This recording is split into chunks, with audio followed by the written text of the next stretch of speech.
আসসালামু আলাইকুম বন্ধুরা, আশা করি সবাই ভালো আছেন। আলহামদুলিল্লাহ আমি ভালো আছি। লেবানন থেকে মাসুদ পারভেজ।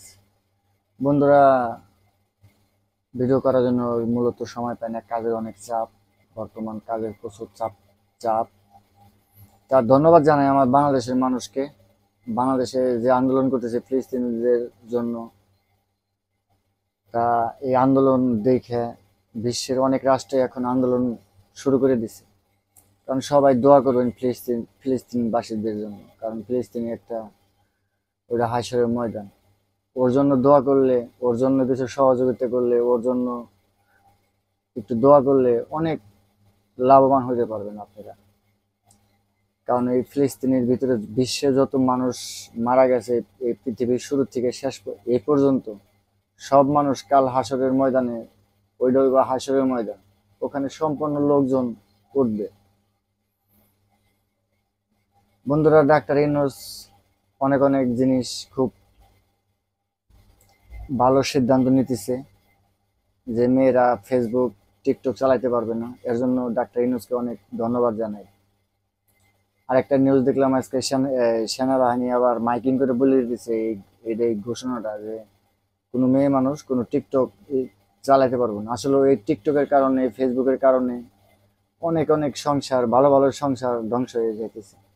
সামান্য মেয়েরা কিছু একটা লোভের জন্য মনে করেন নিজের ছেলের সন্তানকে ভুলে যাইতেছে, সংসার ভুলে যাইতেছে। সুখে থাকলে ভূতে গেলে, সুখে থেকে দুঃখে যায় পড়তেছে, পরে আবার ফিরে কান্দে। অনেক অনেক মেয়েরা শুধু এই টিকটকের কারণে, এই ফেসবুকের কারণে। এর জন্য ডাক্তার ইউনূসকে ধন্যবাদ জানাই। ডাক্তার ইউনূসকে আরো ধন্যবাদ জানাই। আরেকটা নিউজ দেখলাম আজকে, যে ডাক্তার ইউনূস বলে আপনার, যে কোনো মেয়ে যদি তালাক দেয়, ডিভোর্স করে, তাহলে যত টাকা আছে কাবিনের, সম্পূর্ণ কাবিনের টাকা ওই মেয়ে ছেলেরে দিতে হবে। এই এই যদি এই আইনটা হয় তাহলে অনেক সুন্দর হবে, তাহলে আর কারো সংসার ভাঙবো না। অনেক মেয়েরা তো, ওই যে বললাম একটা কথা, মেয়েরা লোভী। মেয়েরা মনে করেন আপনার এই টাকার লোভে 5 লাখ 10 লক্ষ টাকা কাবিনের লোভে, এই টাকার লোভে মনে করেন ভালো সুখের ঘরে দুঃখের আগুন জ্বালাই দেয়। তাই যদি এই আইনটা পাস হয়, তাহলে এর জন্য ডাক্তার ইউনূসকে অসংখ্য অসংখ্য ধন্যবাদ। তাই অন্তর্বর্তী এই সরকার অনেক ভালো সিদ্ধান্ত নিতেছে। আমার কথা, পৃথিবীতে তো এই সরকার বেশি দিন বাঁচবে না। কোনো মানুষের পৃথিবীতে বেশি দিন বাঁচে না।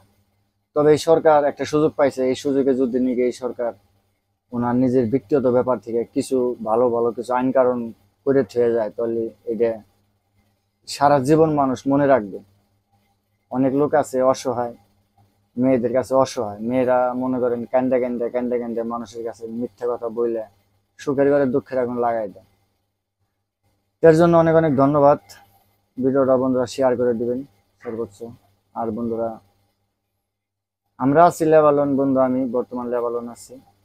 আমার এখান থেকে ইসরায়েল দেখা যায়, মোটামুটি হাইটে গেলে মনে হয় 1 ঘন্টা লাগবে, কিন্তু আমরা তো যাইতে পারবো না, কারণ বর্ডারের ওখান তো ঢুকতে কোনো মানুষই ঢুকতে দেবো না। আর মানে এই দেশের লোকই ঢুকতে দেয় না। আর আমরা তো আজনবী, আমাদের তো কোনো চিনি নেই। ঠিক আছে, তাই দোয়া করবেন সবাই ফিলিস্তিনিদের জন্য, কারণ ওটা হাসির ময়দান। ওই ময়দানের জন্য দোয়া করলে সবাই ভালো থাকতে পারবে। ধন্যবাদ সবাইকে। সবাই ভিডিওটা শেয়ার করে দিবেন বন্ধুরা। আর বাংলাদেশের মানুষ যে আন্দোলন শুরু করছে, এই আন্দোলন যদি নাকি করে, একদিন একদিন এটা সফল পাইবই। কারণ ফিলিস্তিনিবাসীরা অনেক কষ্টে আছে। শিশুরা না আছে ভাত, না আছে কাপড়, না আছে ওদের থাকার বাসস্থান, কিছুই নেই, ধ্বংস হয়ে গেছে। একবার ভাবেন বন্ধুরা, যদি এই জিনিসটা আমার বেলা আপনার বেলা হইতো, তাহলে আমরা কি করতাম তখন? শুধু কাঁদতাম। তাই সবাই ফিলিস্তিনবাসীদের জন্য দোয়া করবেন, যাতে ওরা যাতে ভালো থাকতে পারে, আর যাতে ওদের ওখানে যুদ্ধ না হয়। এই পৃথিবীতে বন্ধুরা, নমরুদ সেও টিকতে পারে নাই, ফেরাউন সেও টিকতে পারে নাই। কোরআনের কোরআনের ভিতরে লেখা আছে, এই ইসরায়েল কোন একদিনকে ধ্বংস হয়ে যাবে, আর বেশি দিন নাই, 2-4-5 বছর পরে ধ্বংস হয়ে যাবে ওরা। মানুষ জ্বলতে জ্বলতে যখন নাকি জ্বলা, আর কত কষ্ট করবো কোন? তাই সবাই দোয়া করবেন এই ফিলিস্তিনবাসীদের জন্য। এটা হাইশরের ময়দান বন্ধুরা। পৃথিবীর বুকে যে যেখানে সাহিত্য হয়েছে, মৃত্যুবরণ করছে, সব মানুষ একদিন এই ফিলিস্তিনের হাইসে উঠবো। এই ফিলিস্তিনি, জর্দান, সিরিয়া, লেবানন, এগুলা এটা হলো হাইসের ময়দান হবে। তো সবাই ভালো থাকবেন বন্ধুরা, ভিডিওটা সর্বোচ্চ শেয়ার করে দিবেন। আসলে বন্ধুরা, মনটা কাঁদে, কারণ ফিলিস্তিনবাসীদের জন্য অনেক মায়া লাগে, কিন্তু আসলে কিছু করতে পারি না, আমরা কিছু করার নাই। যদি কোনো সংস্থার মাধ্যমে কেউ কোনো সহযোগিতা করতে পারেন, তাহলে এটা হাইসারের ময়দানের জন্য সহযোগিতা করলেন। আর এই যে এই ফলটা আপনি পাবেন একদিন না একদিন, কারণ আমরা তো মানুষ, জন্ম যখন তো হয়েছে, তাহলে মৃত্যু একদিন আছে। সবাই দোয়া করবেন, আর সবাই আমার চ্যানেলটি লাইক, শেয়ার, কমেন্ট করবেন বন্ধুরা, সবসময় পাশে থাকবেন। আপনাদেরকে অসংখ্য অসংখ্য ধন্যবাদ জানাই। সবচেয়ে ধন্যবাদ জানাই ডাক্তার ইনু যে উদ্যোগ নিতেছে দিনে দিনে। যদি এগুলা সব বাস্তবায়ন করতে পারে, তাহলে সবচেয়ে ভালো হবে। নামাজ হলো বেচতে চাই বন্ধুরা। তাই সবাই ভালো থাকবেন বন্ধুরা। আবার নিত্য নতুন খবর পাওয়ার জন্য আমার চ্যানেলটি সাবস্ক্রাইব করে রাখবেন, যাতে সর্বক্ষণ লেবানন থেকে আপনাদের সাথে কিছু শেয়ার করতে পারি, কোন খবর বার্তা শেয়ার করতে পারি। সবাই ভালো থাকবেন বন্ধুরা। আসসালামু আলাইকুম।